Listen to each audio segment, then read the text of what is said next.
ng reaction video ko mga ka-reaction na meron pong magandang balita, merong hindi magandang balita, pero dito muna po tayo sa hindi magandang balita mga ka-reaction patungkol po sa ating Pangulong Duterte. Detention unit ng ICC at syempre lalong-lalo na ngayong araw na ito dahil hindi maganda yung balita sa kanyang kaso at nandito kayo para magbigay ng moral support sa kanya. Siguro Ano po kaya itong hindi magandang balita sa kaso po ng ating Pangulong Duterte?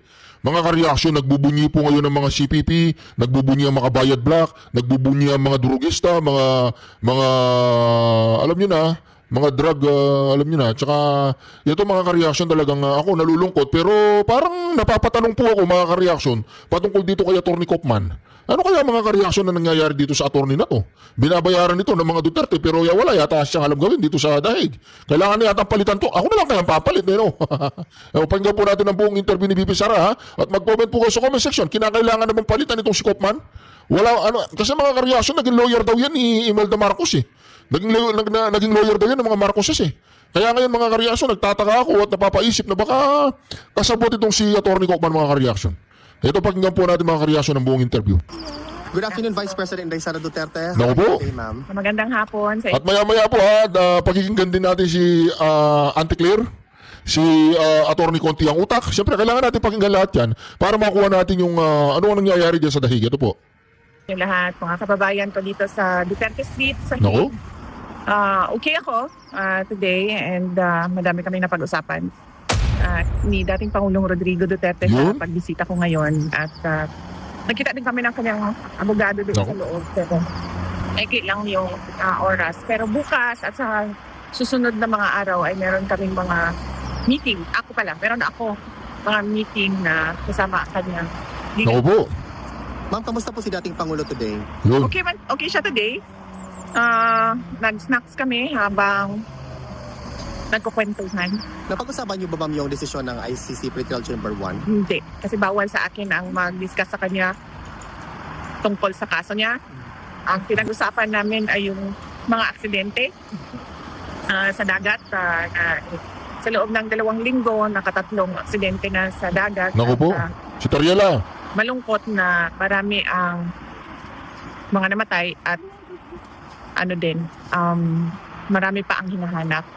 So yung uncertainty ba, pinag-usapan namin ni Pangulong Duterte, yung kung ikaw yung mahal sa buhay na naiwan, na naghahanap, hindi mo alam kung buhay pa ba, patay na ba. So yun yung dun yung hindi ka makatulog, iyak ka lang ng iyak, yung uncertainty ng kanilang mga mahal sa buhay. So napag-usapan namin yun.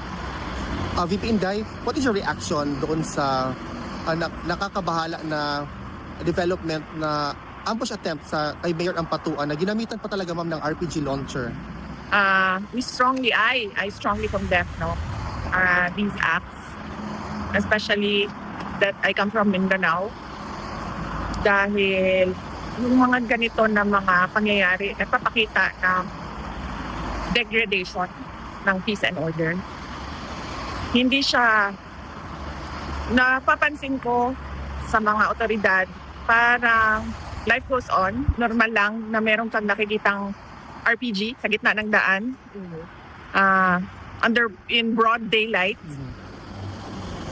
Hindi yan normal at hindi yan dapat pinapalampas. Dapat merong malalim na investigasyon. Kahit pa man sabihin natin na namatay yung mga nag-ambush, dapat merong malalim na investigasyon na paano nangyari ito at paano nagkakaroon ng RPG ang mga No. siguro sabihin na natin civilian kasi hindi naman talaga yon mga uniformed personnel. VP Inday, just to conclude this short interview, is there something you want to convey to the Filipino people, especially those who have become victims of the unfortunate occurrences of accidents sa waters, ma'am, yung mga pamilya? Oo, unang-una, nakikiramay tayo sa lahat ng mga pamilya ng namatayan dahil sa mga iba't ibang aksidente sa dagat. Pangalawa ay nagdadasal tayo na sana yung mga nawawala ay mahanap sila na buhay. At syempre, nagdadasal din tayo na yung mga tumutulong at yung mga nagre-rescue, hindi sila mapagod sa paghahanap sa ating mga kababayan na nawawala sa dagat. At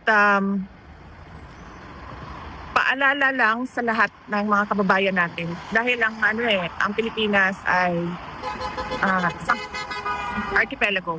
So madalas tayo gumagamit ng mga sasakyang pangdagat at madalas bangka 'yon sa pagtawid sa mga isla. So napakahalaga na isipin nila yung kanilang kaligtasan. Unang-una dyan, tingnan muna nila yung bangka. Seaworthy ba itong bangka na ito? Pangalawa, yung panahon, weather. No? Kapag sinabi na kahit hindi mo nakikita ang ulan, kahit hindi mo nakikita ang malakas na alon, kapag sinabi ng Marina, kapag sinabi ng Coast Guard, huwag maglayag dahil may ulan or huwag maglayag dahil malakas ang alon, dapat sundin natin yon. Pangatlo, dapat meron talagang life vests. Minsan, or madalas, taken for granted yung life vest dyan na naka-high-high din sa bangka. Yes. So, dapat talaga suot-suot yon habang sumasakay ka ng bangka. At mahalaga din yung dry bag. Yung kapag nasa tubig na ay safe yung cellphone mo, mga gamit mo. Gamit pang communication doon sa loob ng dry bag. Tapos, kapag delikado yung biyahe or delikado yung ruta or delikado yung lugar na yon sa pagbabiyahe sa dagat, huwag na lang dalhin yung mga bata. Kung hindi naman kailangan talaga na itawid sa dagat ang mga bata, huwag nang dalhin. At syempre yung mga matatanda at may kapansanan. So yun yung mga paalala natin sa ating mga kababayan. Lalong-lalo na paparating na ang summer ngayong March. Madami na ang magbabakasyon at tatawid ng dagat at maliligo ng dagat. Kailangan ulit-ulitin nila ang mga paalala para sa kanilang kaligtasan sa dagat. Maraming salamat po, VP Inday. Mabuhay po kayo. Maraming salamat sa inyo, mga kababayan namin, sa inyong pagpapakita ng suporta kay dating Pangulong Rodrigo Duterte dito sa detention unit ng ICC.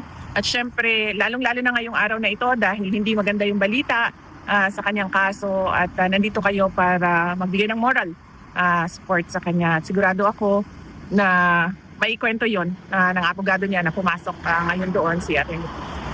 Thank you, VP. Thank you! Ako, mantagin po ninyo ha. Bad news na po ang nangyari sa Pangulong Duterte, ang Vice Presidente natin, na nagbibigay pa siya ng mga advice patungkol po sa sunod-sunod na trahedya dyan sa West Philippine Sea ba yan?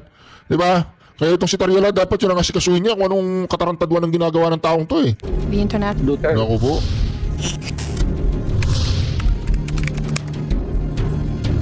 Dismayado at aapila ang defense team ni dating Pangulong Rodrigo Duterte sa pasya ng International Criminal Court Pre-Trial Chamber 1. Idineklara kasi ng ICC judges na fit o kaya ng dating Pangulo na humarap sa pre-trial proceedings para sa kasong crimes against humanity.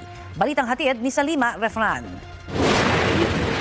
Sa February 23, matutuloy na ang confirmation of charges hearing para sa kasong crimes against humanity laban kay dating Pangulong Rodrigo Duterte sa International Criminal Court o ICC. Yan ay matapos makita ng ICC Pre-Trial Chamber 1 na fit o nasa maayos na kalagayan si Duterte para makibahagi sa pre-trial proceedings at maging sa mismong pagdinig. Ito ang desisyon ng Pre-Trial Chamber matapos mabusisi ang report ng tinalaga nitong panel of independent medical experts na sumuri kay Duterte.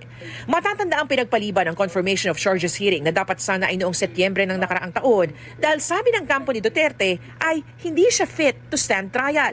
Gate noon ng depensa, lumalala ang medical situation ni Duterte at nahihirapan ng maunawaan ang ebidensya laban sa kanya, maging intindihin ang mga direktiba ng kanyang mga abogado.